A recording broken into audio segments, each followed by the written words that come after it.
that Elijah warned the king, you'd better leave now. Right, because your chariots are going to bog down, just as happened in the days of Barak and Deborah with the Canaanite king Javin and his general Sisera. The general Sisera. And this takes us to our next destination. Right, a site that is not on the tours.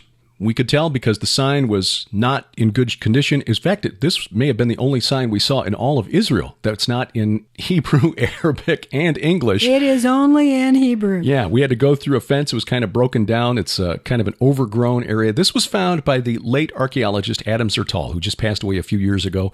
Aaron Lipkin is really promoting his work because it's groundbreaking.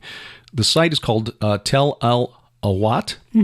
Back in the day, it was called Harosheth Hagoyim, which means smith or forge of the Gentiles. Yes, exactly.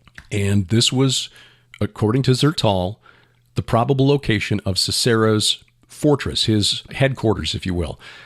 Its architecture is unique in all of Israel, but it's very similar to the architecture of the Nuragic civilization that we saw on Sardinia last year. Exactly. When Derek and I saw it, we looked at Yishai, our guide, and we said, we've seen this before.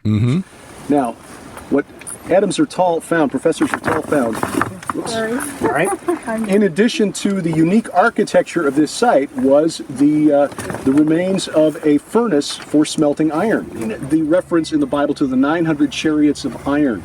Remember, if there's a detail in the Bible, it's important. God doesn't put stuff in there for filler. Right. He didn't give Moses and Joshua and Isaiah and Ezekiel a word count that they had to meet, unlike Tom Horn when he assigns us a book.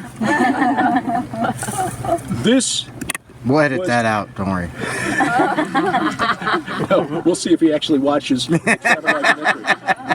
As you and I were talking about how Shardana sounds very similar to Sardinia and that the architecture appears to be the same, you and I concluded that we had to go back to Sardinia to compare it again to Tel Ahwat because this area may well be the same people. Exactly. The cross-pollination between the lands in the Western Mediterranean and the Holy Land probably began much earlier than the consensus of archaeologists.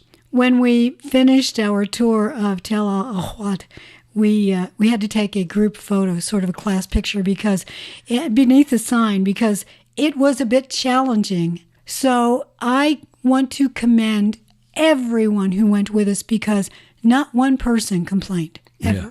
And we went some tough places. We did. It was unseasonably hot in Israel this May. About 110 degrees. These sites that we saw were a bit more physical than a lot of tours through Israel, but I think it was similarly more rewarding than many of the tours that go to Israel.